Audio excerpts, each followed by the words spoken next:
right, we are live. This is Mike from B Tech Reviews here, and today, that sounds very familiar, by the way. I don't know why. Today, we are going to talk about the Pixel 7 Pro and the Pixel Watch. So, I've actually gotten to use these for about 24 hours already. Shout out to Team Pixel, by the way. So, I decided to get on here tonight and make I guess, a live stream slash Q&A. It's almost 10 p.m. Texas time, which would be about 11 o'clock Eastern, and maybe about 9 o'clock on the West Coast. So if you guys are just joining in, I really appreciate it. Shout out to all of my followers and my, I guess, the channel members. I have about 5 channel members now. So let's go ahead. I'm going to take a peep in on my own videos just so that I can make sure that the stream quality looks and sounds okay. So let's go ahead. Looks like we got Blaze in the house. What's going down, Blaze? Don't forget to smash that like button, by the way. Oh yeah, you already know. You already know what's gonna happen with those emojis. So just let's keep it calm, sir. Let's keep it calm today. Let me get the AC turned on in here just because it's getting a little bit hot. Let me know if that bothers you guys, by the way. Socket is off. I want to turn it on. There we go. There we go. Okay. So Blaze in the house. What's going down, buddy? Thanks again for joining in. Again, don't forget to smash the like button. And again, guys, Pixel 7 Pro and the Pixel Watch here. Now, again, I know the background looks kind of crappy here, so again, I'm not going to be doing close-up videos of the items. You guys have already seen that. If you guys watched my unbox videos, which I hope you did. If you have not, then please smash and go watch those videos. Smash the like buttons and watch those videos because, again, I posted up like 3 or 4 videos yesterday just doing unboxings and talking briefly about the videos. But now, since, again, we are here. It's been 24 hours. I want to answer any questions you guys might have about the Pixel 7 Pro or the 7 or the Pixel Watch. And I actually haven't done. I've been wanting to. I forgot I downloaded the app earlier. Geekbench. Again, I know it's hard to see. I might have to make a separate video about that. But I want to run a CPU benchmark on it. And I also did pop the visible SIM card into my Pixel 7 Pro, so I was using this earlier today just to kind of see what was going on, and I took it out and I actually dropped the phone. So if you guys follow me on Twitter, I was actually out running errands and I had the phone in my pocket, and I don't have a case on the phone yet, guys. And if you guys are familiar with the Pixel 7 body and the make, it's very slippery in the hands, right? So it's very I don't know how to explain it. It slid out of my pocket. I was wearing a pair of shorts. And yeah, so far I think I'm liking the watch more than the phone itself. I think the watch battery life has held up pretty good considering it's only I started using it at about 12 o'clock today. It's at 77% battery. I literally just took it off prior to this video. Some other YouTubers might say that the battery life on the watch is not good at all, but again, I don't know if they're consistently using the watch. But if that said person watches this video afterwards and he sees this, then he can maybe give his own response. It's all good. So, but yeah, Sneed, shout out to you, buddy. I know you're another Team Pixel member. I'm actually watching on my Pixel 6 Pro over here, and I'm waiting for a phone case to come in. So here's what happened again. And I'm running a benchmark just to see what this benchmarks opposed to like other phones. Running the G2 chip. Because again, like I don't really feel like a huge difference between the 6 Pro and the 6 or the 7 Pro as far as fluidity and speed. I do notice it's a tad bit snappier on some of the animations possibly, but I wouldn't say like considerably noticeable where like you would actually notice. So maybe that's just me. I don't know, Sneed. You tell me. Let me know what you think as far as that goes. I don't know if you've maybe experienced something a little bit different. And I need to see if this is the same. Hold on, lock screen, adaptive brightness. Okay, I don't know what's going on there. And again, I'm kind of trying to watch over here on my Pixel 6 Pro, and the watch was enjoyable. I'm not a fan of the bands. I really hate the Apple style bands that they use, where you kind of have to stick like the top portion under. Why can't they just give us regular bands, like a regular watch band? Like I'm gonna have to maybe look for like aftermarket bands on Amazon and see what's going on with that. But other than that, it's comfortable. I thought it did a great job counting my steps, and And again, I'm talking about the watch here, guys. I thought it did a great job counting my steps, and I think something that I've been kind of monitoring lately is my blood pressure and my heart rate, right? Because I've been kind of going through a lot of stress. Aside from the accident, there's just been stuff going on outside of YouTube and my job that I've been kind of stressing about. And I've noticed that, like, sometimes my either my blood pressure or my heart rate will just randomly spike. So I was actually paying attention to that today, and the watch did a great job. I like when I was feeling it, when I was feeling it in the chest, I was looking at my watch and I was like, oh my gosh, like I was watching my heart rate jump from like 70 to like 90. Um, and I was like, whoa, like, when you're doing more physical activities or something like that, you do notice little things like that. Let's see, very similar, sir. Yeah, excuse me. Very similar in processing performance. Battery seems better. Display is better in form of resolution quality. Yeah, I think they added what, like a 1440. And again, I just did a benchmark. I don't know if you guys can catch that or not. Let's see. Whoa, I'm totally like disappearing. What's going on? Okay, hello. Whoa, this is like so bright. Okay, I wish. Let me see. Does this have a dark mode? I guess not. So the multi-core score on the Geekbench scored a 3006, and the single core only 1,000. So let's go to the multi-core score. So technically, this compared to like the Samsung Galaxy S21 Ultra 5G, that one benches at a 3085. You have the Xiaomi Pocophone F3, which is over 3,000 also. The Samsung Galaxy S21 Plus 5G, again, that's 3,062. The Samsung Galaxy Note 20, 3,005. So there's several phones that are, I guess, a little bit higher than this specific device. I wouldn't say too many phones, maybe a handful of phones that bench a little bit higher than this. And if you guys watch Marquez Brownlee's video, which I know most people did because he was probably the first one to get this phone.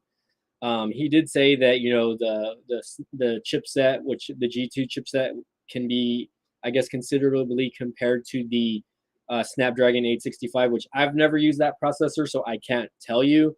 I cannot tell you how good or bad that is, but just using it for a day in my experience, I've just been using it lightly just for social media. And right now it's at 40%. I did take the phone out. I was watching TikToks when I was doing my Uber Eats runs just to see how the battery was holding up. I did run a few speed tests as well because I did pop in the SIM card for Visible as well. Let's see if I can share this, by the way. Hold on. Let's see. Guys, test as well. Don't forget to smash that like button, guys, by the way. It looks like we only have 3 likes so far. So please help me out with that. Blaze, I don't know if you're still there, but please jump in and ask questions. What is that? Pixel 7 Pro. Hashtag Team Pixel. I forgot that I always have to use hashtag Team Pixel and gift from Google when I'm using stuff like this. So we got Nightbot in the house. What's going on, Nightbot? But yeah, I mean, like for the most part, can definitely tell the difference in the screen quality. The nits are a little bit brighter than you would get with the Pixel 6 Pro. And not to knock on this Pixel 6 Pro, like I think it has a beautiful screen, and to be honest, it's a little bit easier on the eyes for me looking at the Pixel 6 Pro. But it really just depends on how bright you want the screen, I guess. And again, the fact that you can change the resolution on it. And I was trying to see if that option was actually on the Pixel 6 Pro, but it is not. So if you go to the display settings on the Pixel 7 Pro, there is an option to scale it, I believe, to a different size where it says screen resolution. So that actually does not give you an option. So it by default it'll give the 1080p FHD plus display. But you can change it to 1440p, which again, it's marginally. I would say it makes it, to me, it makes it like a little bit marginally sharper. Again, I don't know why. I don't know why this option is not on the Pixel 6 Pro, because it's literally I feel like it's almost literally the same screen. So I don't know why they decided not to put that I guess feature in this display size and text. It really doesn't really give you the option there. But let's see. I don't know. Nightlight. I don't know what nightlight is. Smoothly display. Okay, I'm just kind of skimming through it. So again, there's going to be features on the Pixel 6 Pro that you're really not going to see on the Pixel 7 Pro. And I really, to be honest, I only took a few. I've only taken a few pictures with it, and the reason why I haven't like just gone out and taken a bunch of video and photos is because again I've been kind of keeping busy with other things. Tomorrow I will probably try to dedicate a little bit of portion of my day to getting some video on the Pixel 6, or sorry, the Pixel 7 Pro, especially utilizing that 4K and trying to take more, I guess, close-up shots as far as like the micro, you make taking advantage of that macro lens, I guess. And you know, again, I took a few pictures yesterday. I took a portrait shot today. If you guys check out my Instagram or my Twitter, you'll see some of the pictures that I posted. So please follow me on there. Let's see. Again, I don't know is anybody still here? Is anybody still watching, guys? Are y'all still out there? Let me know again, guys. You know, I did want to talk about my 24-hour experience with it, so definitely will help if I get some more people in the chat. I did make a YouTube short or whatever on the watch, but I accidentally posted it on my other channel, so that's up on my side hustle my side hustle Mike channel. So for those of you who follow me there, you can go and watch that. I'm not sure if that video is going to get any hits or not, but if it does, cool. If it doesn't, it's cool as well. What's today, the 13th? Oh gosh. But yeah, so going back to the Pixel 7, right? Again, you know, again, while I'm waiting for more people to come in, let's hear my impressions and thoughts. Well, obviously you guys know that I don't have a case for the phone yet, so the phone is very slippery in hands. I don't know how that compares to the regular Pixel 7, but I feel like I want to drop this phone all the time. Like even if I'm holding it using like this, it's not like, it's just, I feel very like I'm gonna break this phone really easily.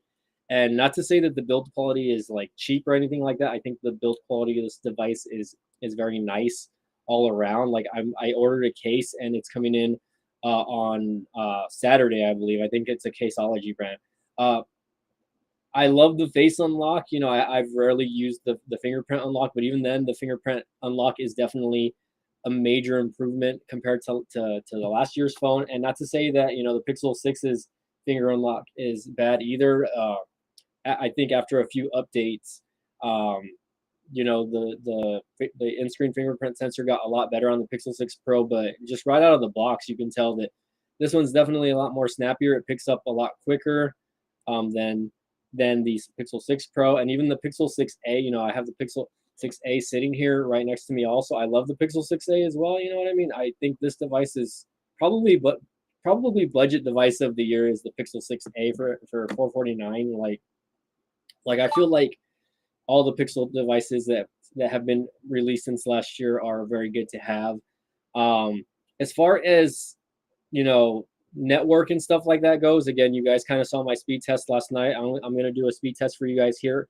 This is the visible network, by the way, guys, and it does say I have 5G connected. So again, it's after 10 o'clock. So I did experience a lot of network lag earlier today when I was out and about.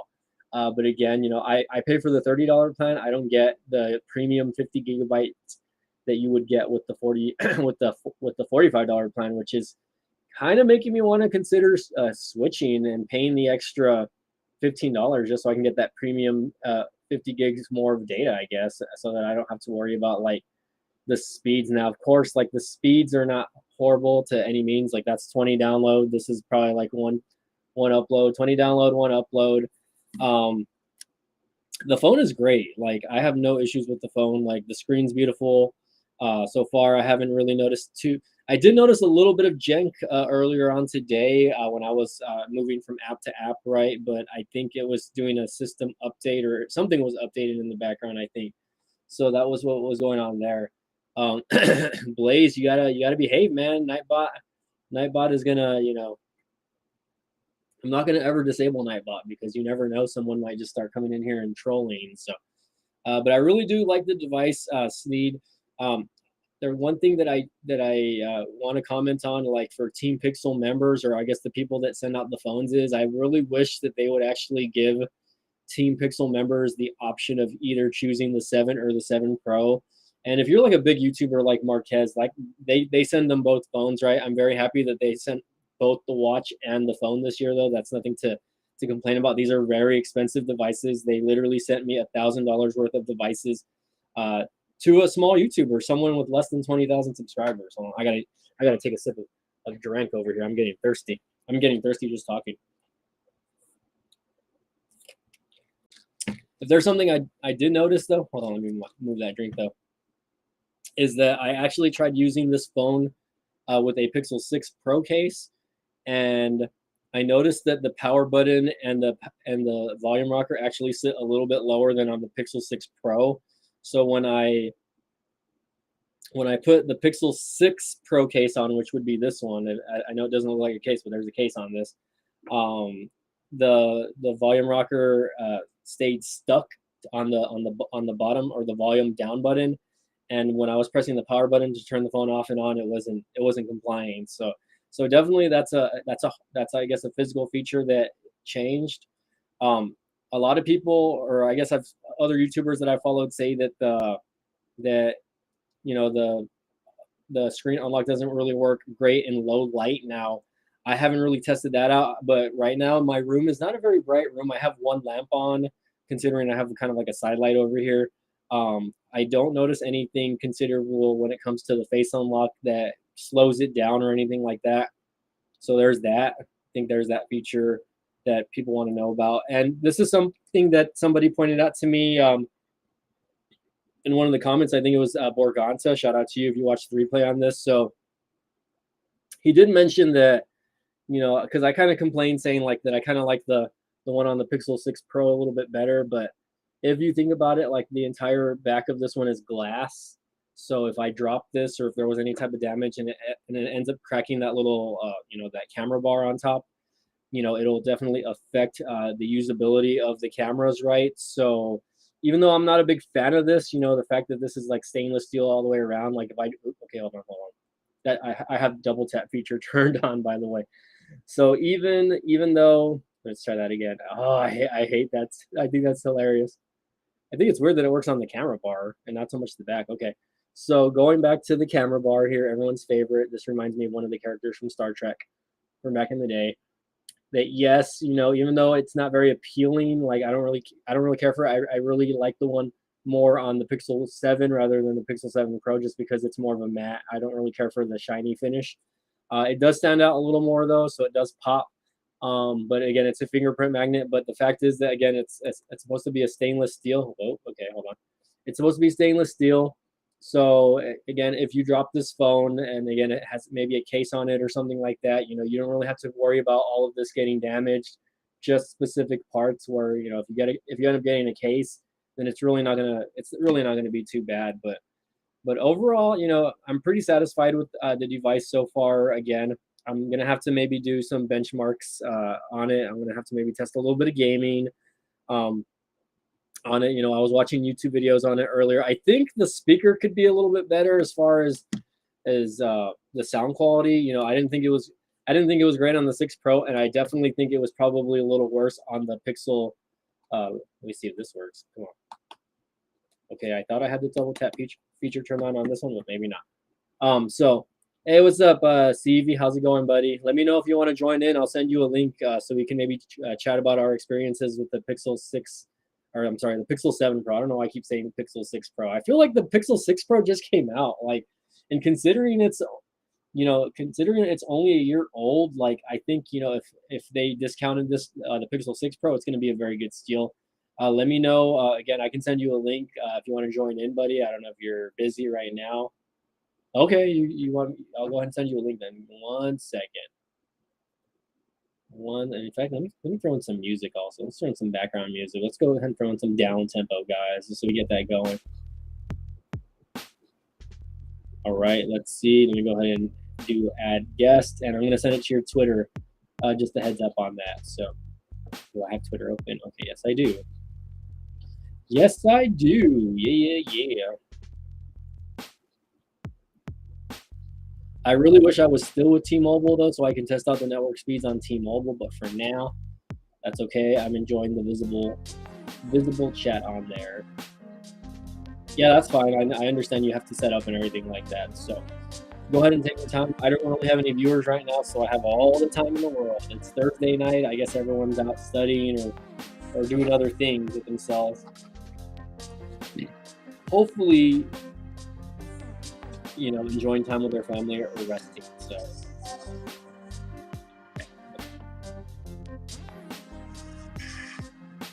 Alright, something I don't need to watch. I think that's how it's done. Okay, yeah.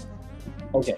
Wow, I can't believe I only have like one person. It says I only have one viewer in here again. Let me know if you guys are still there. Restream says I only have one person in the chat, which I'm watching on my phone, so I'm assuming that's I'm the only one watching my actual stream. Kind of sad though, because again, I feel like my channel growth has been kind of getting a little bit higher. You know, well, I'm at 13.2, which is not a lot. I mean, I don't think it's a lot by any means, but you know, for 13,000 subs, like, is no one getting notifications? Does no one like watching my live streams? Does no one like talking about tech? Like, I don't know. It could be discouraging at times, guys. I did post those videos yesterday. None of those videos have surpassed 100 views yet, considering. So that's kind of sad. Also, being a part of Team Pixel and really not getting the exposure that you would like. Hold on. Let me lower that a little bit. There you go. Okay, hold on. Let me fix that. There you go. So we'll see how it goes. But yeah, guys, while we're waiting for CV Tech, I guess let me update you guys on what's going on with me outside of YouTube, right? So obviously, I already told you guys I'm back at work. My left shoulder or my left arm, you know, I still don't have like full mobility. I think that this is probably as high as I can get it to go without it like hurting or just feeling ugly. I'm actually going to sell/trade in my car. Well, not trade it in because I'm not getting another car, but I'm actually going to sell my car to CarMax. I do owe a little bit of money on it. There we go. We got CV Tech in the house.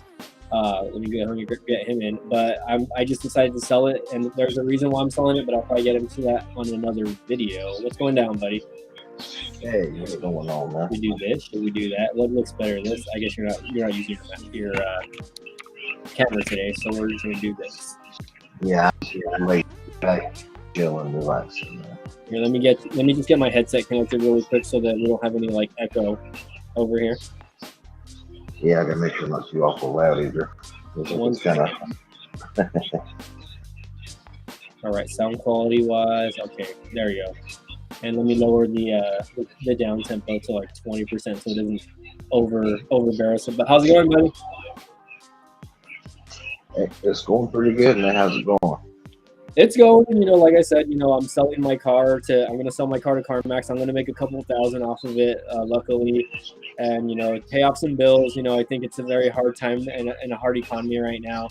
You know, my job, also, I'm stepping away from a leadership position, right? So that I can find a location that's closer to me because I work in retail.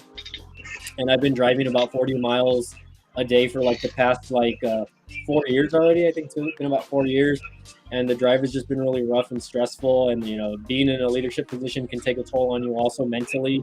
So, you know, I decided to kind of take a step back from that, cut back on my hours. I'm still employed by the same company, but I'm going to move into I'm transitioning into a non-leadership role.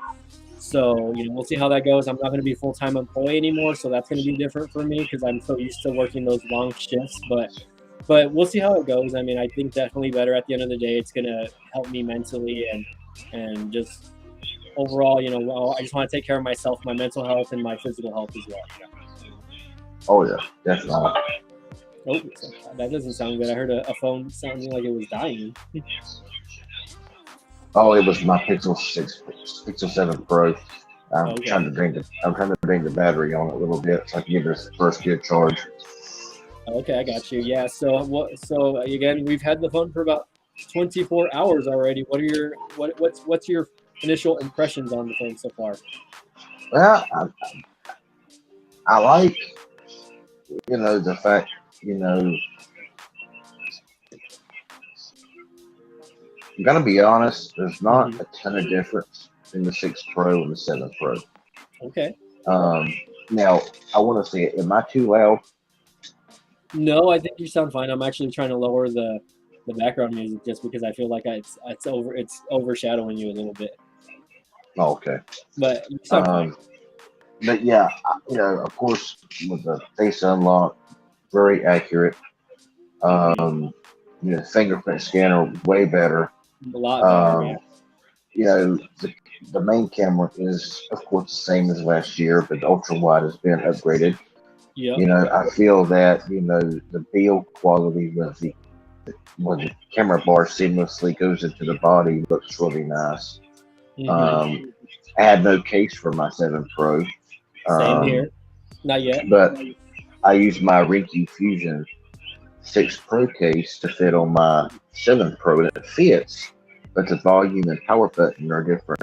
Yes, that's what I was saying earlier. Yeah, so that happened to me because being a part of Team Pixel last year, you got this, the case that they sent with it, right? Mm-hmm. And I'm surprised they didn't send a case with it this year. Not to knock on Team Pixel or anything like that, but I did notice that the volume rocker sits a little bit lower and the power button as well. So you can't really. I mean, you could use it, but it's not really going to be like useful if you're trying to like listen to anything because it basically knocks your volume all the way down by default. You can't really change it once the case is on, for me at least. That and see, whenever I noticed that the bezels are thinner on the 7 Pro, They're a little bit it's a little thinner, bit, yeah. it's a little bit smaller, so the case fits just a tad bit loose, and it overlaps the screen a little bit. And with the screen not being as curved, sometimes my scrolling don't work as good with the case on as the case off. But I do have a case coming. I do have a case coming tomorrow. So nice, I ordered a Rinky Fusion case, but with this Obsidian Black, the case don't look that good on it because I got the same Rinky case for the 6 Pro. So I canceled that one out, and I got one with this is solid red case with a matte back. It'll shine through the black, and the silver will shine through with a red accent. So I think that'll give it kind of a good look. But honestly, so far, I mean, to me, the dual speakers don't sound as good as the 6 Pro. Have you noticed that? Yeah, I was commenting on that before you came in. Also, that the speaker quality really isn't great. Like, and it was. I don't even think it's like if you have your 6A, the one on the 6A is horrible, man. Honestly. You think so? I thought that the Pixel 6 had the worst, or the quietest. The quietest. Yeah. Like you don't really hear anything unless you're like above 50%, basically. Yeah. So I don't know if that's like a hardware issue or a software thing that they need to fix with an update, maybe. But it's just like you can't. When it's all the way up, it sounds fine, right? But it's like when you're like either halfway or lower, you can barely hear anything. Yeah, I noticed with the 6 Pro, it was one of the loudest I've ever heard, other than the 4XL. Yeah, no, the 4XL was good. The 4XL had wonderful stereo speakers, and the 6 Pro had very wonderful speakers. But the 7 Pro sounds more bassy. I noticed I hear more bumps. It still sounds good. It's still very passable, but I just believe that they added too much bass, not enough high end, and that's what caused them a little bit more of a lower sound. I also traded my Pixel 6 in for a Pixel 7 because I got 480 for it in a trade in, and okay, that's good deal. So I'm getting it for like $119. So wow. And where did you trade that one in for specifically, if you don't mind? Best Buy. Best Buy. Okay, no, just wondering because I'm kind of considering doing one of that with either the 6A or maybe the 5A, not the 6 Pro, just because I want to have a few flagships laying around, right? But I'm like, I wonder how much credit I would get if I were to trade in like the Pixel 5A or even the 6A. Now, of course, I've only had the Pixel 6A for a few months also, so I really kind of like and enjoy the size of it. But the Pixel 7 is just going to be like an upgraded version that's basically the same thing. So, the one thing that gets me is why they went from a 6.4 inch to 6.3 inch, and why they went from a 4600 milliamp battery to a 4300 milliamp hour battery in the 7. So I'm very interested. I mean, my Pixel 6 has already been hard reset, factory reset. But I am going to do a battery test. I'm going to set it back up again, and I'm going to do my 1080p YouTube straight video to see which one lasts longer on the same network and everything in 1080p, 60 frames, whatever.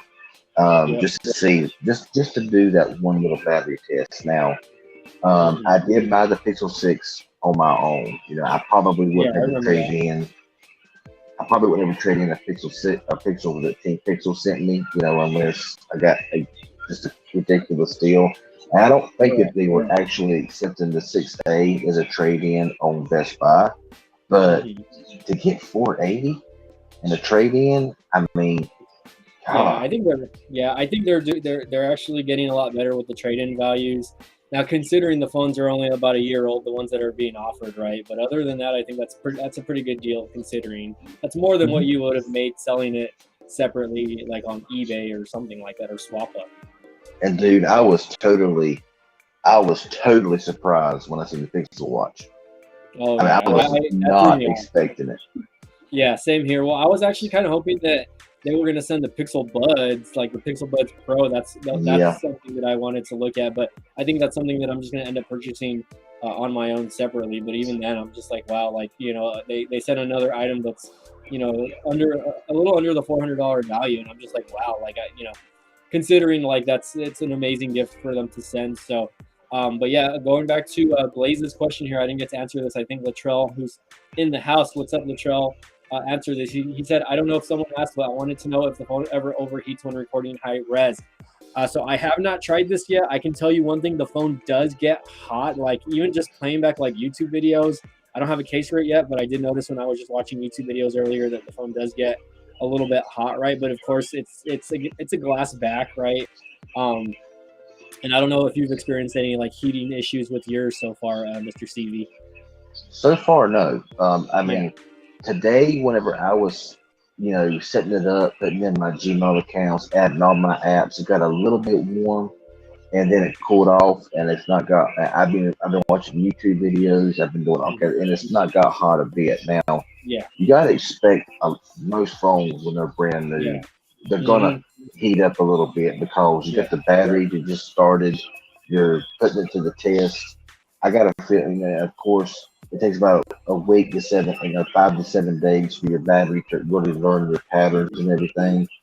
So, you know, I'm not going back to a lot of people like that. Oh, well, the phone got hot, it's got a heating problem, there's a problem with pixels. You know what I'm saying? There's too much fake news about that going on right now. Yeah. With all the Pixel phones. We know that Pixel is, of course, picked to the bone, and Hmm. they are you know, and Probably one of the Pixel most is scrutinized. do what?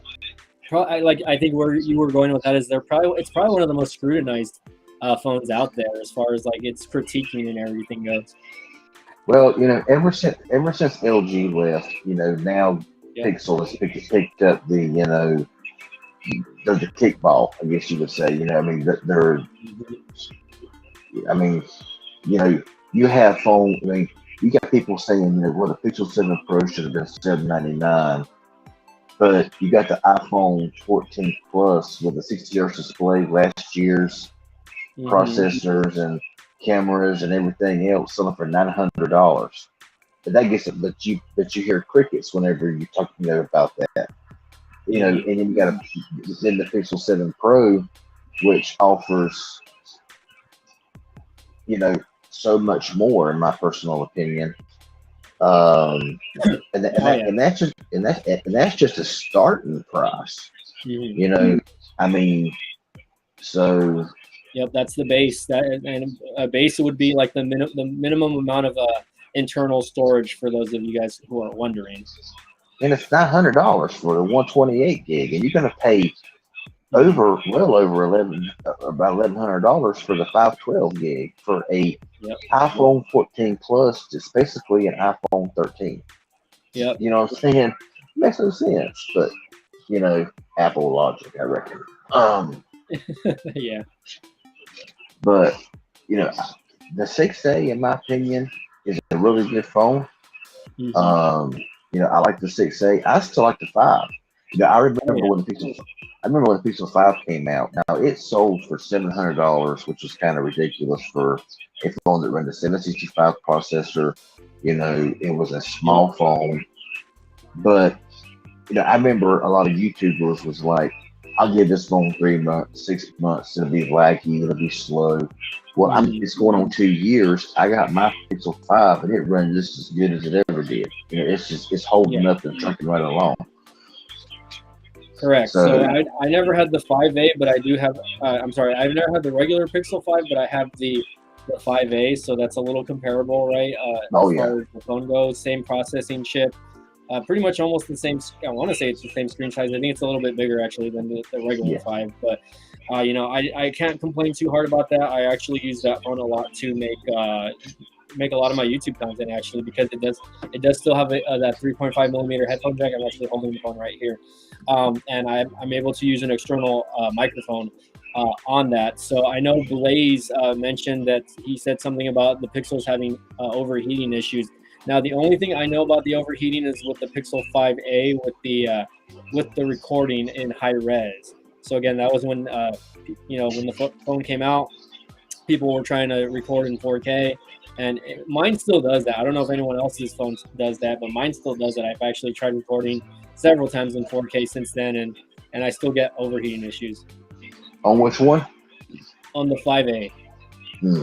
Not the 4A, though. I actually didn't have any. I really enjoyed the 4A, the regular 4A, not the 4A 5G. I really wish I would have kept that phone instead of selling it, but I needed the money at the time.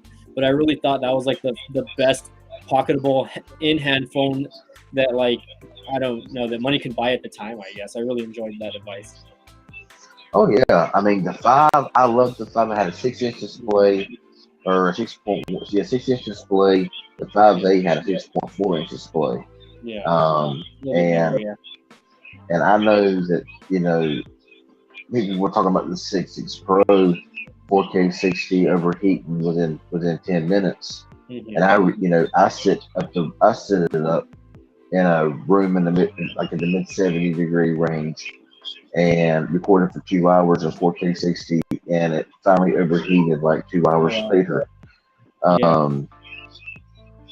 So I guess mine wasn't having it in this Texas heat, if you know what I mean. But I guess everyone's experience is going to be different. I saw a bunch of other videos on it, and I'm just like, okay, so maybe it's just me.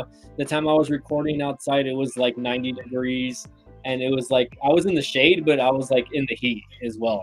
So it wasn't very, practical to be recording outside. And honestly, it's not the only phone that I've had issues with overheating when I was like trying to use it for recording. I remember when the TCL 10 Pro came out. I was actually trying to just like take pictures and video outside when, again, it was like maybe like in the 90s, and I even got like a notification saying, "Oh, phone is too hot" or something like that. I was like, "What? I've never seen this before." You know what I mean? Yeah, and to me, one of the hottest phones that in recent memory was the S21 Ultra with an 888 processor.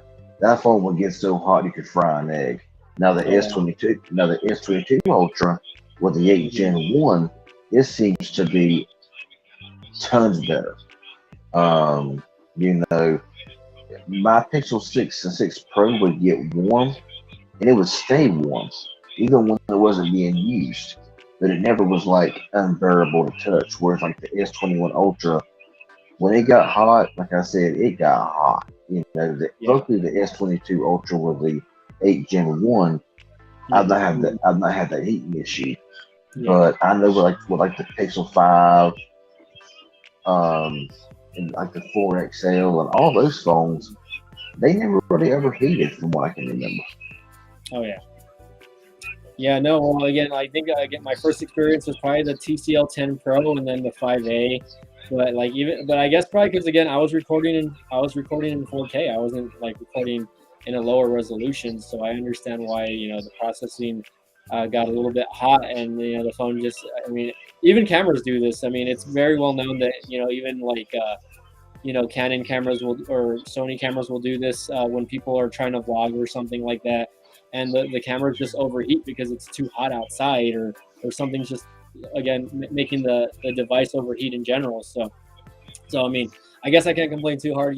Again, with the 5A, when that happened to me, again, I'm fine with I'm fine with the 1080p resolution, and the thing is, like, I don't know if you edit with Power Director. I edit my videos with Power Director on my Pixel 5a, and Mhm. I upscale it. I upscale all my videos to 4K, like no issue. So it's like, you don't have to directly record in 4K. So and before exporting in 4K when editing a video, you can technically take the video in 1080p and again choose the option to export in 4K if it gives you that option, of course.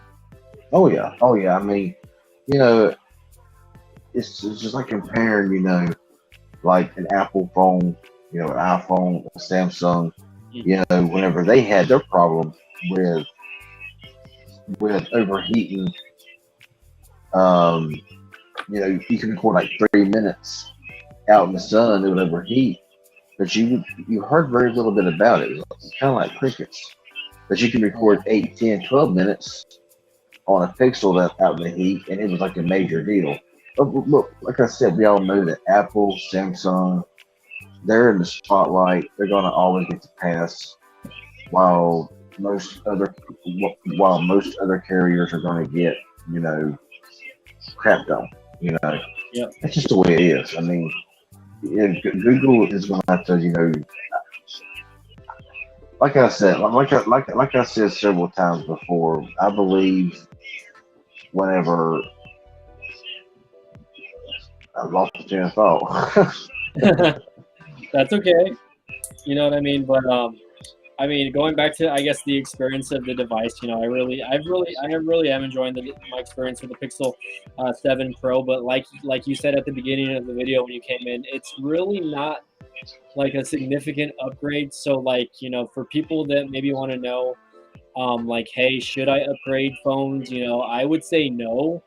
Maybe wait for the Pixel 8 or 8 Pro to come out, maybe for the G3 chip to come out or something like that. Maybe something a little more appealing. But, I guess if you want it for features like the face unlock and like, a faster fingerprint sensor, then go for that. But even then, like, I feel like, Pixel will probably throw out a few updates again before, I guess the next phone comes out to make that experience a little bit better for Pixel 6 users. Because at the end of the day, I mean, aside from hardware, it goes back to software and making those, initial updates on the device that will make it run better and smoother. Well, I mean, when it comes to if somebody came up to me and suggested to get the 6 Pro Mm-hmm. or the 7 Pro, or upgrade to the 7 Pro, or if they're just buying a Pixel, of course you can get the 6 Pro for a lot cheaper now in some areas, and even Yeah. the 6 is cheaper. Now, I have more issues with like fingerprint scanner and stuff like that with the 6. The fingerprint scanner on the 6 Pro really improved on Yeah. mine. I mean, to me, it became as fast as the 7 Pro.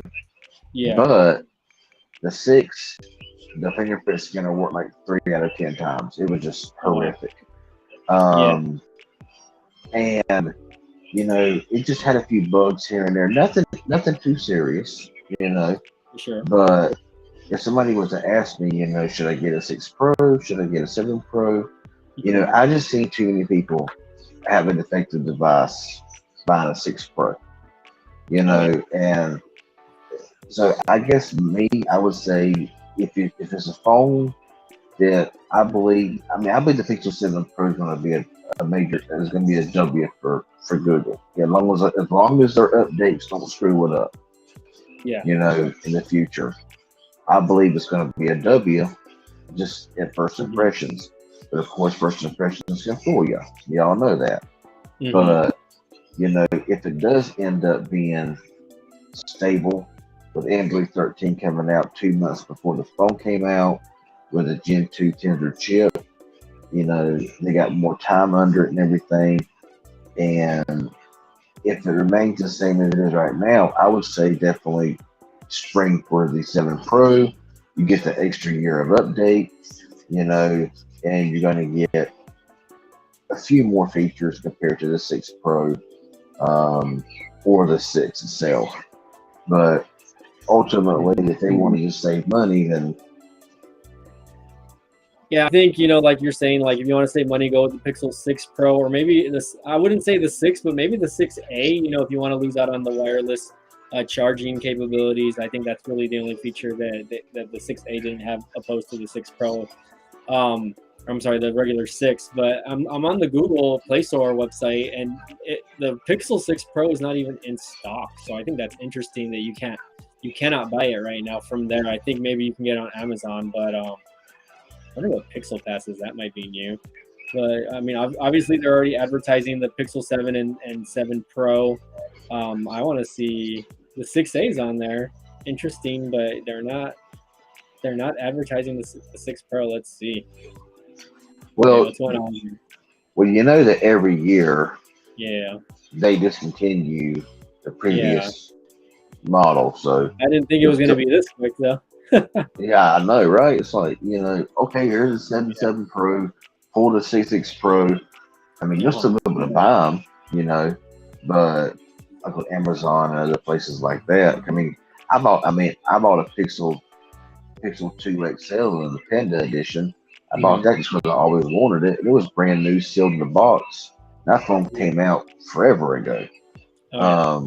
So you're going to be able to buy the 6 and the 6 Pro for still a long time to come. Yeah, just not on Pixel on that store. Website. Yeah, so I'm over here on Amazon, and right now you can see that it's already heavily discounted by a couple $100.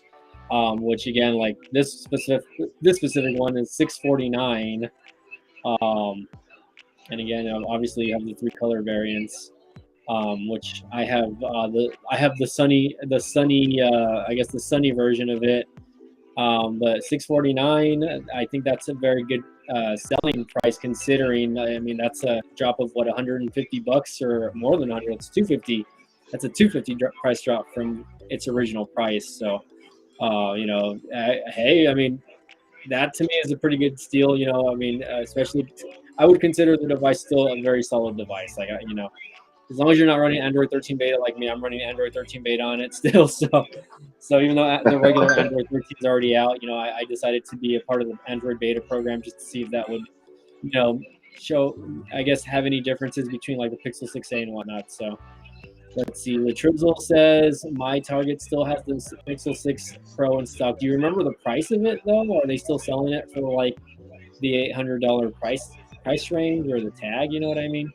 Like I would be interested in knowing about that. So, but even then, like $649, again with very marginal differences between the 7 Pro and the 6 Pro. Honestly, like it's really like I think it really just goes back to like, okay, do I want the latest and greatest features, or can I, should I get this phone a little bit cheaper and save a couple $100 and then wait until the 8 Pro comes out next year or something like that? Oh, $500, that's a good deal. So then Amazon's kind of overselling it a little bit, if you know what I mean.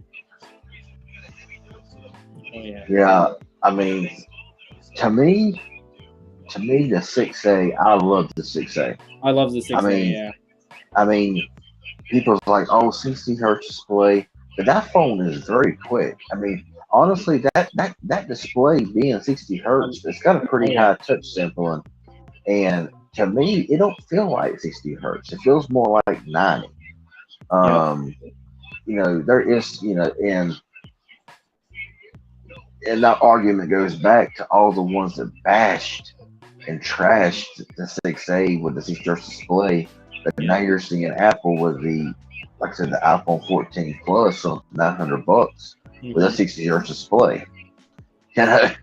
And last year's chip and the big notch on the front, and everything else. And they're selling for double the money for the base price. I'm thinking, where's all the complaining and hate on that? Because it's Apple, But the 6A, to me, I really like it, and it's like the 4A. To me, the 4A, I love the 4A. It is. 5.8 inch screen, very compact. Perfect size, honestly. That would be the phone if you went to like an amusement park or you went hiking. That'd be the perfect phone to take, the 4A, because if you happen to drop it, you're not going to feel too bad about it. You know what I'm saying? It's going to be small enough to, if you put it in your pocket, you ain't going to be able to tell it's even there because it is so small. And I like that. And it's powerful enough to, and the main camera is, the tried and true camera that was, in the 5A, 6A, you know what I'm saying? So, I mean, even though I only have one camera, you could do a lot of things with that, Oh yeah. one camera. Yep. And it was good enough. I know. I love that device, and I'm honestly shocked that I'm seeing it here on Amazon still for $399 when you can get the Pixel 6a, which is 2 generations newer, for $50 more. So I think that's pretty crazy. I don't know what's going on with that. I've actually seen this go for pretty high on like websites like eBay also. So I don't know what's going on with that specifically. And I heard this blue color is like a rare color. Oh yeah. Look at that blue color, $490. Oh my gosh. Dude, Yeah. I've seen 4A selling for $600. And I don't know why. Like maybe that makes me wish that like I should have kept it, just because I had the 3A for a little bit and I didn't really care for the 3A that much. I mean, it was a nice little device, but I didn't care for it too much. But let's see. Latrell says 6A is definitely not worth it if you can get a Pro. Yeah. So going back, I mean, like where Latrell's coming from, like he saw the 6 Pro at Target for $500. So if you spend $50 more, you're gonna get the Pro version for $50 more. So it's really not worth getting the Pixel 6a. I guess it depends on the market and who is in. If somebody wants a huge phone like the 6 Pro with that 6.7-inch display and just a major huge phone made out of glass, whereas the 6A is polycarbonate and it looks. I mean, honestly, the 6A's back cover fooled a lot of people into thinking that it looked like glass. But I thought it was glass. I swear, like it feels so much like glass. Yeah. And I even seen these major online sites say it was glass and then have to retract it and say it was polycarbonate, plastic or the polycarbonate, whatever. And that's going to be for people that wants a smaller phone, smaller hand, something that's going to be just, throw somewhere and be done with it. But definitely, I agree with the trail. I mean, if you can get a 6 Pro for just maybe $100 more, well, I mean, you can get the 6A for a pretty freaking good deal right now, like $329, something like that. But or $349. But it's just I really believe that when they released the 6A in August, it really hurt because then they released the 6 or the 7 and the 7 Pro just 2 months later. Honestly, I believe that if they brought out like the 7A in late February, early March, and then brought out the next one, you know what I'm saying? I agree. Yeah, I agree, because the same thing happened last year when the 5A came out, and then like literally like 2 weeks later, the 6 and the 6 Pro came out. So it was like, what was the point of releasing the 5A? Like, there needs to be some sort of gap, you know what I mean? And if you're gonna release a phone in like October or like between the holiday months, right before the November time comes around, then you should maybe come up with like again something like that where you can release maybe a good mid-range phone like the iPhone SE or the again the Pixel 6a, maybe like again February or maybe early March. That way it can give consumers time to save money, and then again if they want to go the Pro route, they can maybe look at it when the fall time comes around. Yep. Let's see what are people saying over here. Let's look at the chat really quick. Let's see. Latrell says I could tell from the jump just based off the way it sounded that it was plastic. Legendary Tech says, hey B-Tech and TV Tech.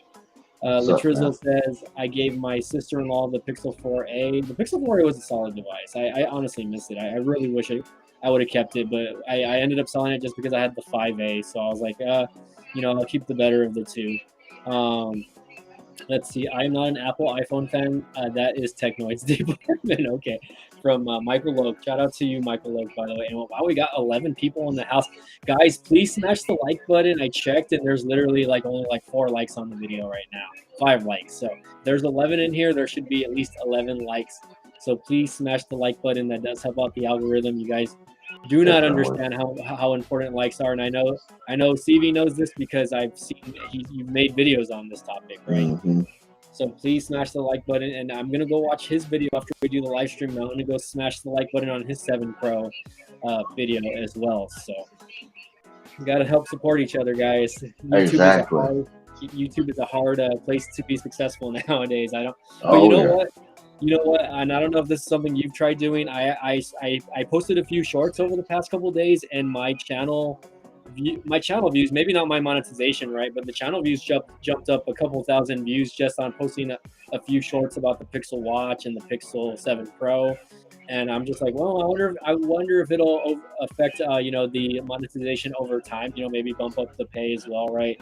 So that's something I'm going to try to kind of experiment with over the next couple of weeks or during the holidays. Also, I just want to see, because I did notice like a little bump in subscribers as well. Like, oh, you gained a subscriber from that short video, So Oh yeah. Something to look at, I guess. I don't know if you've messed around with that yet or not. I have a little bit, but I haven't really, dove into it a whole lot. Cause I mean, Yeah. you can record max 60 seconds, and I like to talk, so sometimes it's not always the best. But if you want to get something out quick, just something just to breeze over, I think it's pretty good.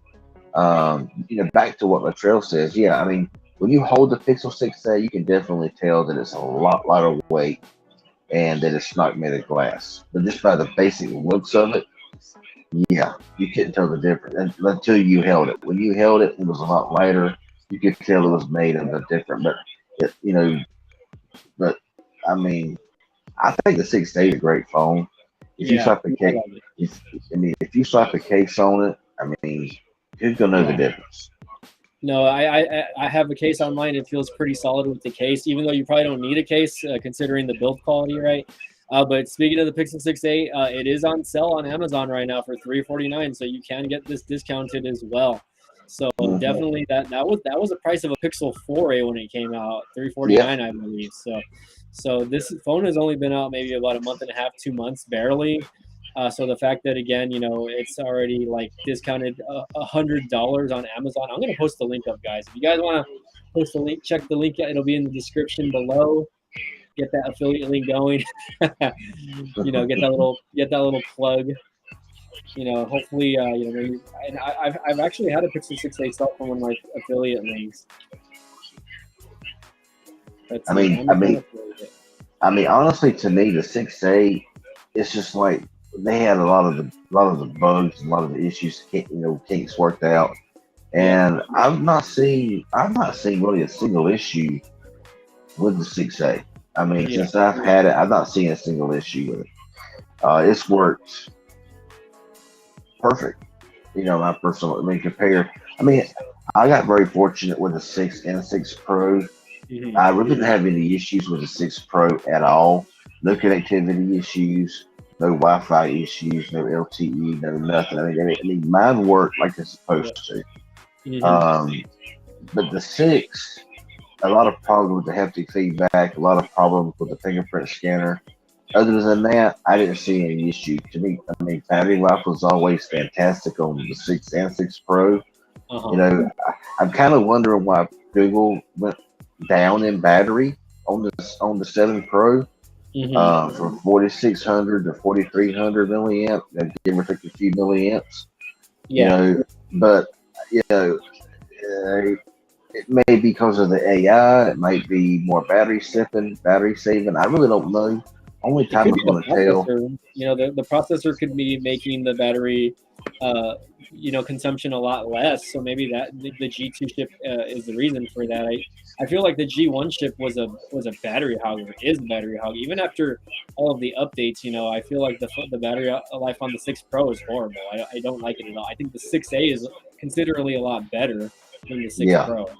Yeah, and it's the same chip, so I don't understand what's going on there. I don't know if it's the screen size or maybe there's stuff going on in the background, for that. But I never enjoyed the battery life on the Pixel 6 Pro. I don't know if you can attest to that as well.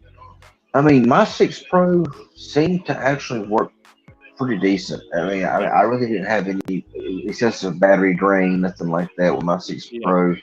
I think I just got very fortunate. When I heard people saying that they bought a Pixel 6 Pro and had to return it and then return it and return it, I'm like, it can't be like 3 or 4 pictures in a row having this kind of problem. But I mean, Hmm. you know, but I'm not them, so I can't say yes or no about all of that because I mean that's not me to judge.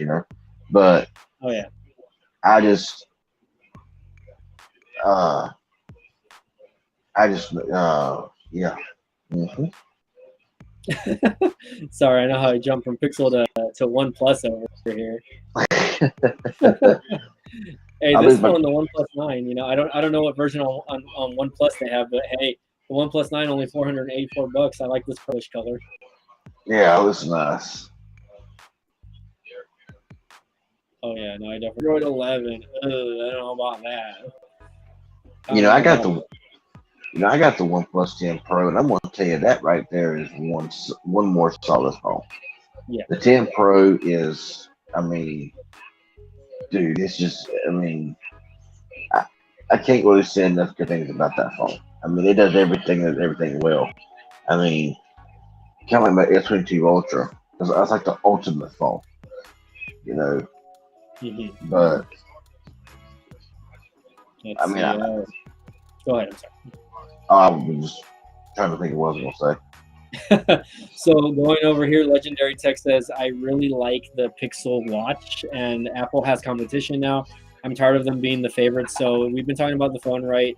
I don't know if you've unboxed your watch or have set it up yet. I've set mine up on the 7 Pro. I set it up yesterday. I was using it all day today, and again, the watch is I think it's very enjoyable as far as the wearability of it. I don't have an issue with that. I'm not too big of a fan of the screen size. I think it's a little bit small, and I think those bezels are a little too much. Like you really can't tell because the watch, depending on the watch phase, it kind of blends in with the background, the blackness of it, I guess. But like once you really look at it, you're like, wow, that's kind of a small. It's kind of a small screen space, if you know what I mean. And I don't have the biggest fingers, but I definitely have had issues as far as navigating using the gesture swiping because the screen is just so tiny. I mean, I've never been one that really, cares if the phone's got bezels or not, or a Hmm. watch. But Yeah. this is like my first smartwatch, so Okay. I mean, I feel like the bezels could have been a little bit thinner. Yeah. Um, but I did get mine set up and everything, whatever, and I did use it a little bit. Now, I will say one thing. Now, this is just right out of the box. First time powering it on. It needs a software update and everything. Yeah. But the For battery life dropped like 20% in like an hour and a half. I mean, it was oh just. I yeah. mean, that was just sitting relaxing. So I'm a little concerned about the battery life. Uh, Well, mine's sitting at 68% right now, and I did notice that battery drop in battery yesterday when I was updating it and using it right a little bit. But then I was using it all day today. I was carrying around my Pixel 7 Pro for the most part. Also, there was a point where I left the Pixel 7 Pro at home, and I still took the watch with me. I was still using it, and I didn't really see a huge drop in battery. I mean, this is maybe a few hours ago. I was barely like at 70, maybe about hmm. 78%, and I'm at 68% now. So I so far no issues for battery life on my end. I know other YouTubers might say that the battery life isn't great on it, but I mean it's the first 24 hours, so we really have to kind of use Yeah. use it for a good week and find out like how good. I'm gonna use it all the rest of this week, and I'll be probably making a few YouTube shorts on it as well, just to kind of share I guess my experience with it. I'm so far so good. I'm not a big fan of the band. I was mentioning this I think before I invited you to the stream that I'm just not a fan of the way these bands are, and I think they kind of copy Apple in a sense with those bands.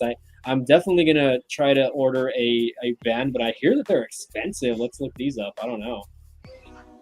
I mean, I thought the band was comfortable. The Yeah, band that was on it was is too small.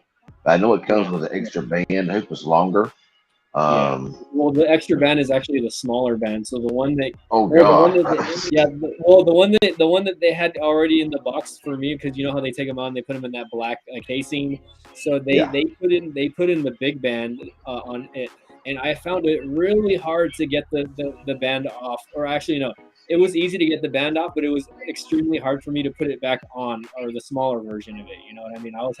I was like struggling. I was like, what's going on? Why can't I do this? You know what I mean? So it was a little frustrating, but I want something that's maybe a little more sporty and black. You know what I mean? Oh Oh yeah, gosh, a blind is $50. Oh goodness. Okay, let's see. Okay, hold on. I don't even know what I'm looking at this point. for a Watch freaking bands. band. So I'm not seeing anything. I'm seeing like metal bands. This one, I mean, here's the actual Pixel Watch. But I'm guessing I'm not seeing like a lot of like third-party sellers. Let's see, six-pack TPU screen protector compatible with. Okay, I don't need a screen protector. I want a band.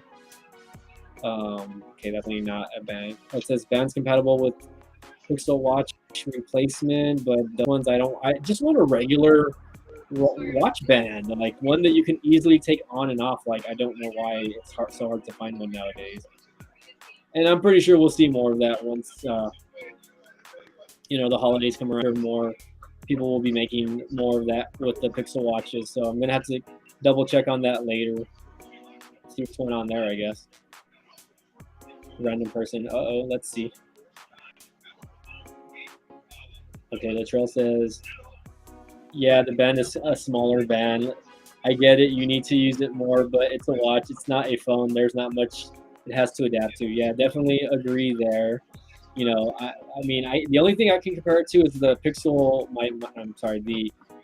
I have another smartwatch. I have a few other smartwatches. The Apple Series 3 watch, which I've had that for a few years. I lost the charger to it, so I need to buy a new charger. But I definitely enjoy my Apple Watch. I have it up here. I bought a Spigen band for that, and again, the face is a lot bigger than the Pixel Watch band. I can tell you that much right now. So I do enjoy that the face is a little bit bigger. It's a more rectangular shape. Obviously, it's not a round shape, but I mean, I guess that just goes with the Apple Watch. So, in fact, I need it. Let's see how much are the Apple Watch chargers right now. You still there with me, CV? Oh yeah. Okay, just making sure. Let's see. Legendary Tech says they cost like $90. Okay, $90. Gee, what's going on here? Okay, Apple Watch charger. Okay, I don't know what's going on here. I need to buy an Apple Watch charger, guys, because I do have an iPhone. Apple Watch charger. And I never really use my Apple Watch too much, but it sucks because I within like the first 2-3 months I scratched it, and it has like a big old scratch. It's not really too noticeable, but like I notice it, and it bothers me. So I've been thinking about upgrading to like the Apple Watch SE, just because. So we'll see how that goes. Let's see. Oh wow, you can get like a 2-in-1 charger over here. $29.99. Oh my gosh, I don't want to spend that much on a charger. Probably I'll get something like this, like a 2-in-1 or whatever, or maybe just one of these. I don't know. I'll have to look at that a little bit later. See what my best bet would be. Let's see. Seems like you're not a smartwatch guy, VTech. I mean, I don't use smartwatches for, like, I guess what a lot of people use them for, and that's more like active wear. Like a lot of people use it to track, like, what they're doing as far as their exercise goals. I don't really exercise to that point, right? So I don't know. I mean, yes, I wouldn't say I have a lot of experience with Apple Watch or with smartwear in general. I'm trying to get, I'm trying to, I guess, build an ecosystem, but I jump back and forth between Apple and then Pixel. It's like, it's hard to choose, you know what I mean? It's very hard to choose. Let's see. I gave my mom the Galaxy Watch Active 2, and she keeps talking to me on the phone off of it. Okay, I got you. Yeah, I've used my Apple Watch to like talk on the phone, I guess, a few times, but it's not a pleasant experience. You can't really hear that well off the watch, at least not for me. Let's see, Borganta. Hey, what's up, Borganta? Let's see, what does Borganta says? He says Apple Watches plans cost $10 on either AT&T or Verizon or T-Mobile post-paid plans. Thank you for that information, sir. But yeah, let's go ahead and exit out here really quick. Stop sharing. But yeah, I'm not much of a smartwatch. I'm not much of a watch guy, period. Now, yeah. I mean, honestly, if you just give me just a plain $10 analog watch from Walmart, and as long as it does, I'm fine. Oh yeah. Do you remember those Casio watches back in the day that had like all those numbers on it, like a calculator, built-in calculator? When I was a kid, when I was a kid, I was so jealous of people that had those watches. I wanted my parents to buy me one of those watches so bad, but they ended up getting me something a little bit cheaper, or I ended up just getting something cheaper in general, like something at the flea market or something like that. I would just get the cheapest watches, but I don't know. Growing up, I was always a fan of like having something on my wrist and having a watch on my arm. But like as I got older, I guess the older I got, the less I cared about it. And then I guess once smart technology started coming out, it started something that became interesting to me again, I guess. Um, so I mean, again, like my first experience was with the smartwatch was the Apple Series One watch. I actually remember buying that when I had the iPhone. I think it was the 6S or one of those. I think it was the iPhone 6S. But man, dude, like I mean, even back then, that watch was like wow, like it was pretty solid. I think for the first gen. Yeah, I have a lot to learn about smartwatches because, like I said, this is my very first actual smartwatch, so I know very little about them. I got everything all set up and everything Hmm. with the Fitbit and all that stuff. And I got all the phone set up and all, but I have a lot to learn about. Because, like I said, this is. It's, I've had some some like fitness watches in the past that was called Yeah. smart, but not really smart. But this is like my actual first smartwatch, so I'm Oh yeah. a little behind. Oh yeah. Well, hey, I mean, I think with all new devices, it's a learning curve for everybody. So I think it'll be interesting to see. And I was saying this before you came in, like what I was noticing, like, is my heart rate. When you have the watch on it, it monitors your heart rate as well. I don't know if it does like blood pressure or O2. I know some of the Apple watches, the newer Apple watches, can like monitor like. If you have like some sort of like heart arrhythmias or something going on, like it'll tell you like if something's going wrong with your heart and saying like, and it says like, oh, you should seek medical attention, if this continues, you know what I mean. I Hmm. don't know if the Pixel watch is there yet. I haven't downloaded the Fitbit version of it. I just downloaded the plain Jane Pixel watch app with it. And again, there's really not a lot of features. Really, you can only just change the faces or tiles, make it look a little bit different as well. So let's see. I definitely don't think it's worth $400. Uh-huh. It's definitely, in my opinion, not worth $400. 349 for the Wi-Fi, 400 for the LTE, and I just really Yeah. don't think that it's there. And they sent us the LTE version, right? Yeah. Yeah, so I'm just like, wow, like I want to kind of set this up with my visible plan. 'Cause that's something that I guess I'll have to take a look at. But let's see. I'm kind of just going through the app, and you can kind of you can add things like the weather, your sleep habits as well. You can even put Google Maps on the watch or whatever. I did notice that when I opened up my camera app and I had the watch on, that there was like a little prompt saying that I can take pictures using the watch, I guess. I don't know. But now that I have the app open, it's not giving me anything. So I don't know if that is a glitch or what. Let's see. Here, hold on. I'm over here like messing with the watch. I put it back on, obviously. So let's see. Let's go back to the comments here. Latrell says that's really cool that they gave us an LTE watch. I already have a T-Mobile watch line for my Galaxy Watch, so yeah, you can probably just port it over or something like that. I mean, do something to that extent, I guess. Let's see, Google Maps retry. There's the temperature. Okay, I don't have the Fitbit stuff installed yet, and again, I'm just kind of scrolling through it. Heart rate is at 90 right now, and that's because I'm sitting down. So, but I'm doing a lot of talking. So, Whenever I had mine on earlier, my heart rate goes around to 67, 68. yeah, Um, the average resting heart rate is between 70 and 100 apparently, for the that's a average that's a rep. broad range. Yeah, mine is usually between the 70 and 90 range, usually depending, I guess. I'm running around everywhere sometimes. So, but right now because I'm talking a lot, I think that's why it's probably a little bit higher. It's dropping down to like the 80s though, so 90 and then drops back down to like 85. Yeah, Let's see.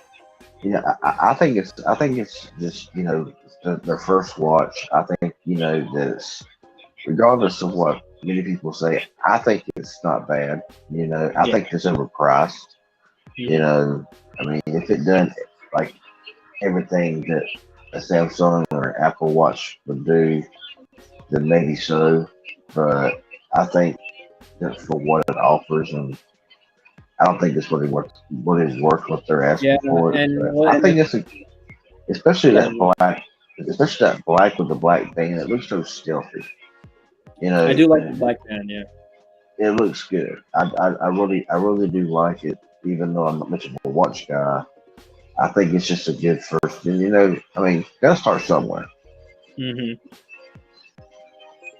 No, yeah, definitely. So, what I've hold on, let's see, camera notification on.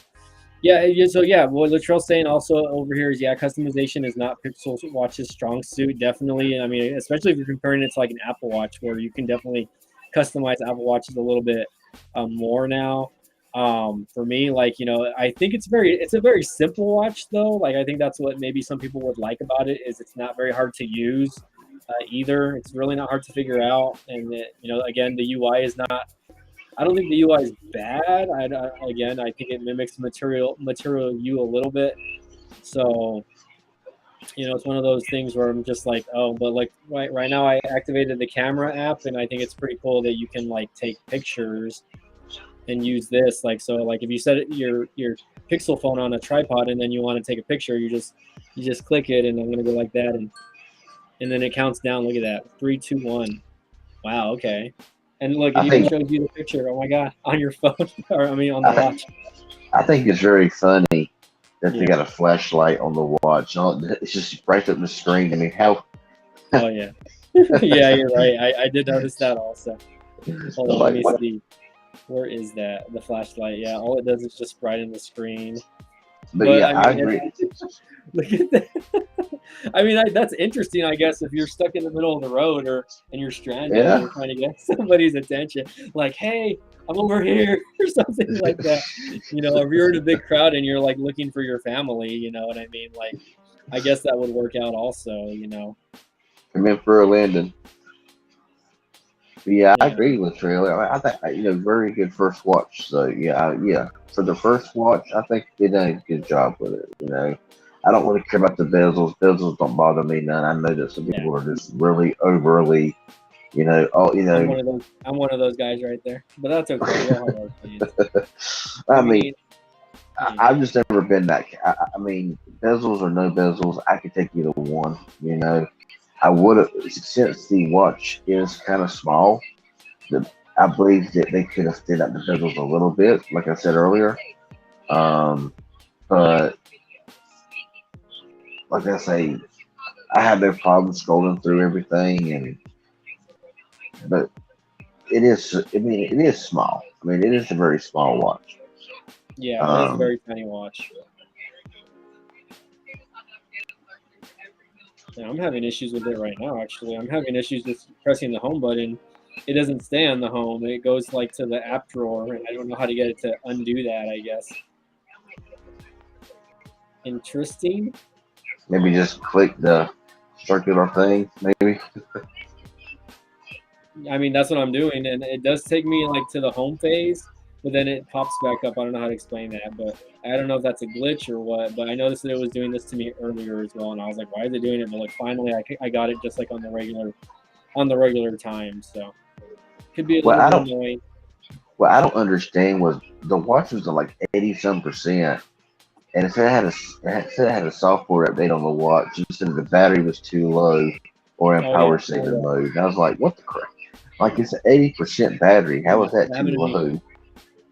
Yeah, that happened to me also yesterday. I was like, "What? The battery's like at 80%. Why can't I update this? Why do I have to?" And if you guys, if no one has noticed, also when you connect the phone to the or not the phone, the watch to the little dock that it comes with or the little charger, it doesn't exactly want to stay on as well. Like I feel like the little magnet that's supposed to be with it, it's very flimsy. Like it comes off really easily. Like if I just let it go like that, like the watch is just gonna fall off. Like I don't know if you guys caught that or not. Like, and it's barely holding on.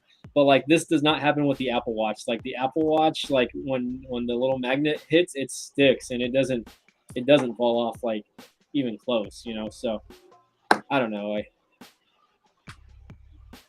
Okay. Oh, okay. Latrell says it wasn't saying it's too low. It was saying you need to charge it. But why do you need to charge a device that's 80% to do an update? That makes no sense to me. Like I wasn't making any sense of that either last night. So I was like, what is going on? What is going on, guys? So saying it needs to be on the charger to update because of the battery life.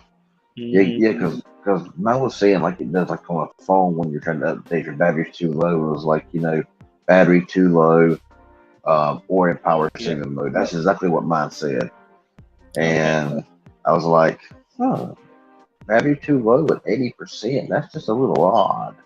Yep. But if it has to be plugged in to update, then I don't know what the update does really because I haven't updated it yet. But oh yeah. Well, I updated mine. I don't know. I couldn't tell you what the difference was because. Okay, hold on. Let's see what is going on here. Sorry, I'm just like scrolling through some stuff here. Let's say, okay, Latrell was the last one to comment. I don't know. What do we say after that? Latrell, tell us something, Latrell. Come on. And that's one thing about Google is when they do their security patches and updates, they really don't tell you what they're doing. Like Samsung, when you get an update, it tells you what they're doing. Google don't tell you squat. Oh yeah. And you have to look it up, and you have to find the update notes or whatever. Let's see. Latrell says definitely didn't make my battery better. I'll tell you that much. Okay. Yeah. Let's see. I wasn't saying it's practical. I can charge my Galaxy Watch as long as it has 20% on Tizen. Okay, Tizen. I'm assuming that's Galaxy Watch's interface, or the interface that Samsung was supposed to have prior to Android, I think, right? Somebody correct me if I'm wrong there. I thought that Tizen or whatever was supposed to be like something that's going to try out to get away from Android and have their own OS. Yeah, I think they are doing that in like in Korea. I think they are doing that they are getting away from the Android and using like Samsung's own like software, I guess. But again, I'm not too familiar. I've just read some articles about that. So, oh my gosh, we've already been going more than an hour, guys. I don't know. Do any of you guys have more questions? It is getting a little bit late on my end, and I know it's after midnight on CV Tech's side, right? Is there anything you want to maybe update my community here on the channel with what's going on with you, buddy? I mean, for those of you that don't follow your channel specifically. Oh, well, I will enter. Andy Logan, what's that? So what's the price for the Bluetooth? Well, both of them are Bluetooth, LTE, and the Wi-Fi. But the Wi-Fi is $349. Yeah, the Wi-Fi is $50 cheaper. Yes, and it's $400 for the LTE. So still a little steep, for the Wi-Fi. I think maybe $299 might have been a better starting price for the Wi-Fi, maybe. But if you come over to my channel, CV Tech's channel, just hit the like button. Like I said, like we've been saying, the algorithm loves the like button right now, and we can all use it.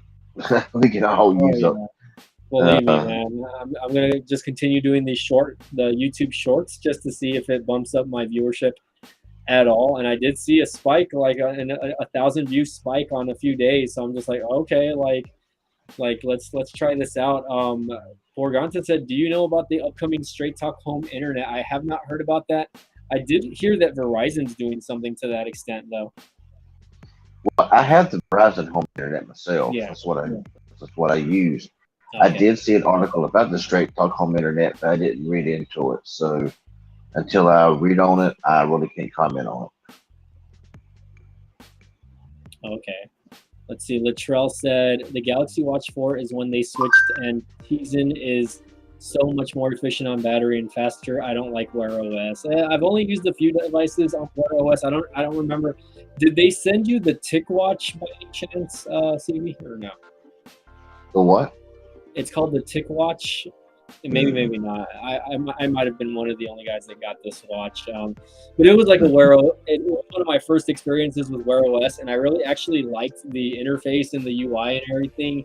But the watch, after a few months, like just stopped working on me. Like it was working one day like perfectly fine, and then I put it to charge, and then it wouldn't turn on after that. I was like, okay, and luckily I didn't pay a dime for it. Whoever sent that to me sent it to me. And it had a very nice face. I liked the way it looked. The watch faces looked really awesome. Also, like it had a ton of interchangeable watch faces. So I was like, oh, I really like this watch. And when it's on standby time, it has it kind of does like what the always on display does a little bit, but it looks a little bit different. It looks kind of like cooler. So I was like, oh man, this looks cool. But again, I would be using that watch still if it hadn't messed up, man. I really like that watch. TicWatch Pro 3G, I think that's what it's called. Oh, okay. Yeah. I think I heard of that. Yeah. I don't remember seeing your video on it. I may have watched it. I can't remember.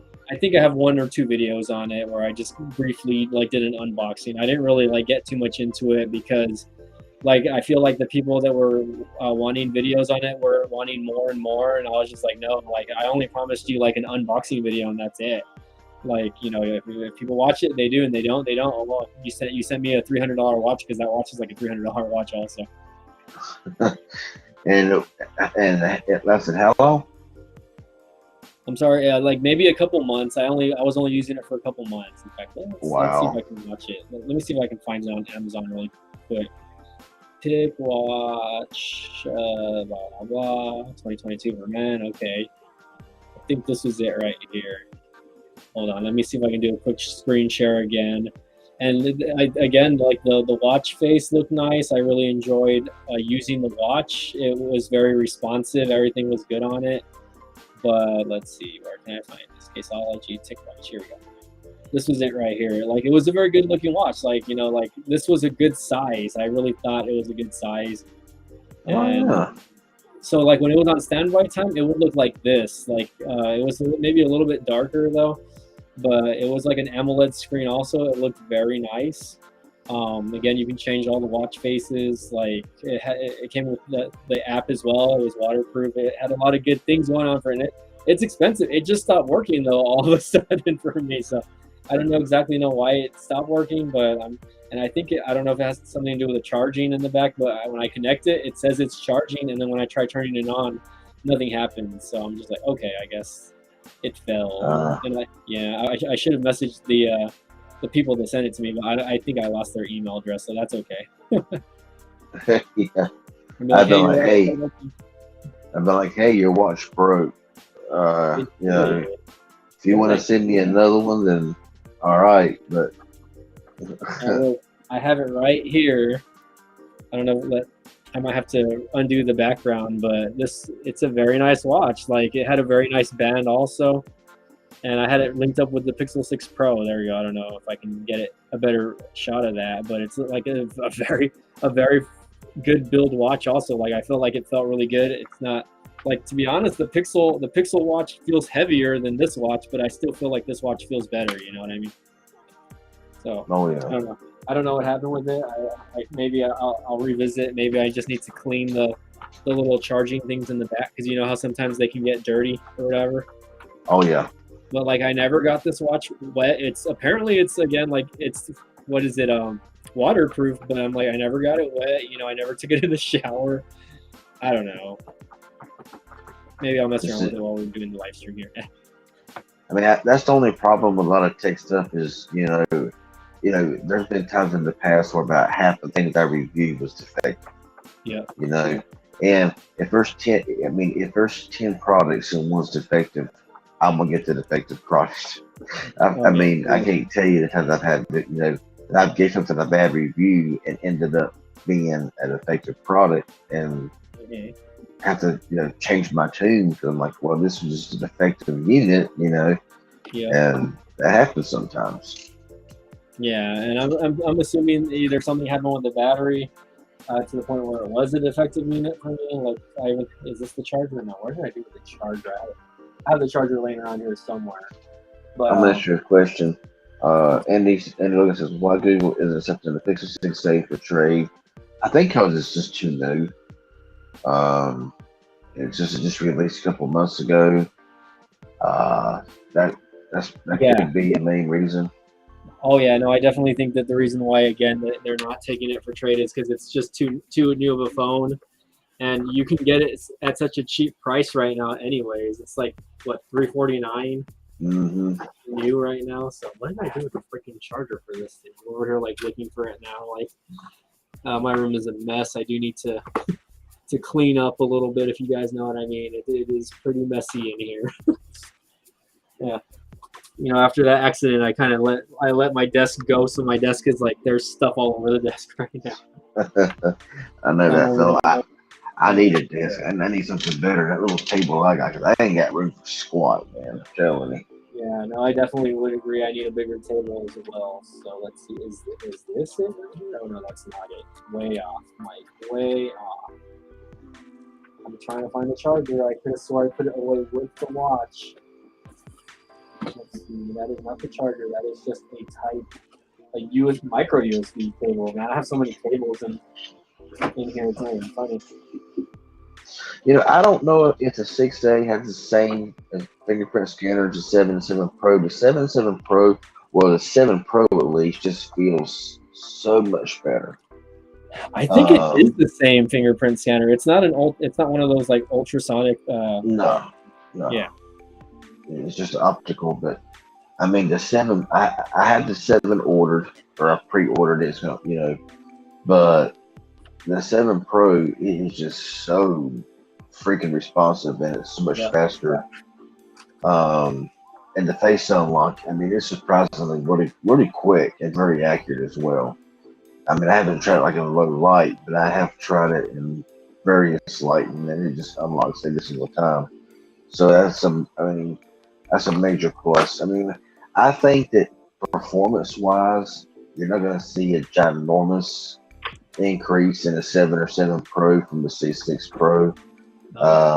According to Geekbench scores, which don't really mean anything, I always say that I run them for fun, but it's not really going to be indicative of how your phone's going to work on day-to-day usage.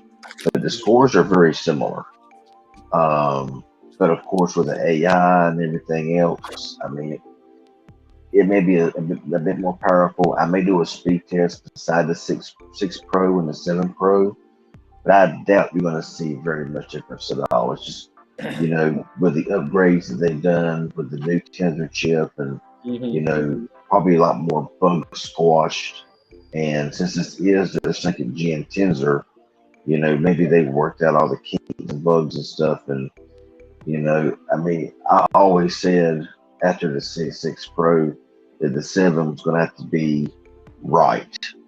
Because if the 7 or 7 Pro was plagued with problems from the beginning, that's why I believe that they released Android 13 2 months prior to the 7 Pro being released, so they had a lot more time to test the Tensor 2 chip versus with Android 13 to make sure that they got a lot of their stuff worked out. And so far, it's, I mean, I've only been using mine for like a whole day. Yeah. So it's really way too soon for me to give any kind of, same here. I think, yeah, and the thing is, like, there's reviewers are out there already posting complete reviews, right? And I see these, and I'm just like, wow, like, okay, you're going over like everything about the phone and whatnot, but it's not really everything about the phone. Like, things are going to change. You're going to see, updates on the apps or updates on the the UI over time as well. So I think it's just one of those deals where, like, for long-term reviewers, and I know you're like one of those long-term reviewers, I think I would like to say I am also. Sometimes I do, sometimes I don't, depending on the device, right? But I like to keep the device a pretty long time to use it and really get the feel for it, though. Yeah, because I mean, not knocking anybody at all. I mean, people can do what they want to do. I just think that if they get the phone on Monday, the next Monday they give their full review. Completely. It's just, I mean, the battery takes 5 to 7 days to learn your pattern. How are you going to give a full review on everything in 7 days? And there's some that says, "Oh, I can do it in 7 days. It's no problem." But I'm thinking, that you're not giving the phone enough time. I mean, you gotta use it a few months. Don't drop your full review just to get it out there. You need to use it and let it get a couple software updates and see how if there's going to be any screw ups or whatever. There's people that wait 3-6 months for a full review to really use it as a daily. And I just don't think that a week with a phone and then dropping a full detailed review, I just don't see it there. Yep. Oh yeah. No, agreed. That's I definitely agree there. I found the charger, by the way. I have it connected, but the last couple of times that I connected this watch, I would actually get like an on screen with the battery indicator showing that it's charging, and now it's not doing that. So that concerns me a little bit. But I mean, what can you do? I guess. Yeah, Latrell says they'd be doing reviews when they first unbox it. Yeah, that's how you grow in credibility. Exactly. I mean, you just can't do that. You gotta have to spend some time with it. Use it. I mean, really the first month is critical with a lot of tech. So, doing a premature review way too early, yeah, that could and then have to backtrack or make an excuse about this, that, or the other when you could have just used it for a while and then dropped your review. But hey, everybody has their own thing, and they ain't up to me to say one way or the other. That's just my thoughts. I mean, I don't even like a 1 month review. I might give like a 1 month mini review, of my thoughts of it so far, but as far as like a full review, no, I just think you just gotta use it, man. And yeah. And look, I got the watch the battery indicator did turn on this watch, but nothing that I like the two buttons that you press to turn it on and off, nothing, man. Like, what's going on? You reckon? Oh well, if it's charging, it's charging, and I thought maybe the screen just died on it. But if you see it charging, then no, it does charge. I'm gonna have to maybe YouTube how to turn this watch on again because I don't remember honestly. Oh look, hold on. Can you guys see that? It says tick watch, but I don't know if it's gonna start or not. I don't know. It's a little small on the screen there. It's kind of hard to see it. Yeah, hold on. It's like ruining it. Hold on. Let me see if I can. I don't know why I still have this up over here. Hold on. Let me stop sharing. And then there it is right there. So again, when I connect, it did say tick watch. Okay. I don't know if you guys can see that I plugged it in again. Let's see if I can press something over here. I just hate that the button's on one side. Like the battery indicator will go on like saying that it's charging, and I did get a thing where it would like indicate that it's trying to start, but then I don't know if it's just like boot looping or what. I think it's interesting though. But there ought to be like a reset button on there somewhere you can like press and see if it would. I wish there was like something over here. I don't have to look it up, and I don't know. I really want to figure this out because I really like this watch, and I do want to wear this watch more. So let's see, TicWatch Pro 3G Ultra. TicWatch Pro 3G Ultra. How to turn on. Real stupid how to turn on the device. I'm gonna watch a tutorial on how to turn on the device. Like we're really gonna watch this here, guys. Hold on, let's do a screen share really quick. How many buttons that watch got? It only has 2 buttons, but I don't know. Okay, hold on. I feel super stupid here because I haven't even tried doing this. Let's turn off the music for now. That music I feel like is distracting me. Let's see. Let's open up a Chrome tab.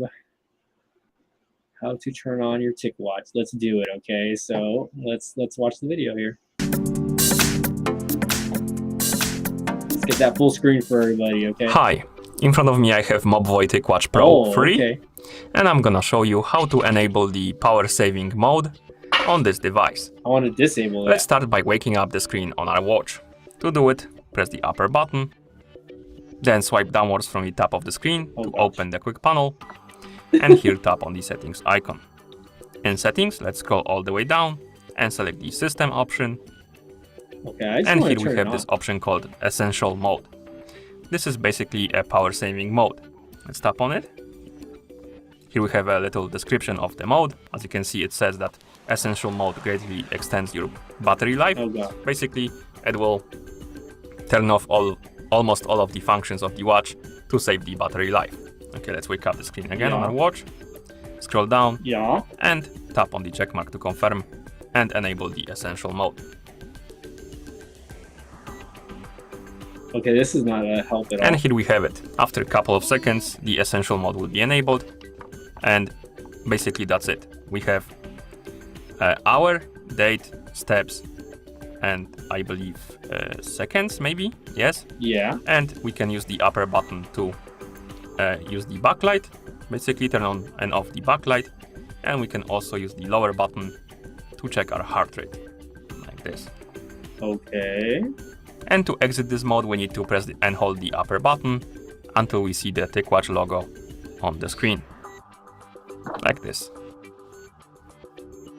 I was like, maybe my Essential Mode is on, but I can't see And that's how anything. you enable the power saving mode on this device. Thank you for watching.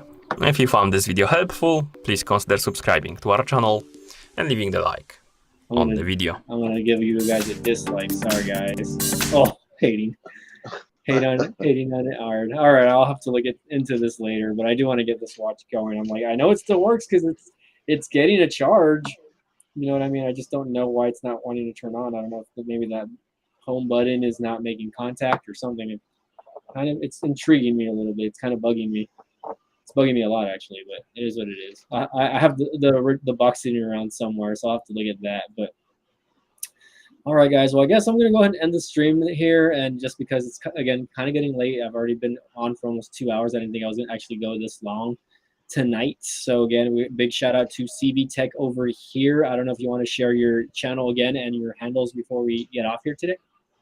Yeah, I mean, if you want to, check my channel out, it's just CV Tech, I mean, and if you want to, I'm on Instagram and Twitter at CV Tech Review for both. So pretty simple. I do post a lot of times with phones. I will post sample photos over on Instagram, and I always tag them so you always know which ones they are and everything. But yeah, at CV Tech Review on Twitter and Instagram. CV Tech here on YouTube, of course. You'll I'm like the first one that pops up if you type it in. Yeah, and any watch and likes would be very appreciated. So that's about it. All right, sounds good. So again, guys, thanks again for joining in tonight. I really appreciate y'all being here. Shout out to channel members Latrell, Gene. I think Carlos Tech is a channel member now. Gene gifted him a membership. Let's see, Magic Tech Review is also a channel member, and I think I might be missing one. But that's okay. I'll get them in the next video. But anyway, guys, y'all have a great night. Thanks again for watching. And again, keep an eye out for more Pixel 7 Pro series content on the 7 Pro and the Pixel series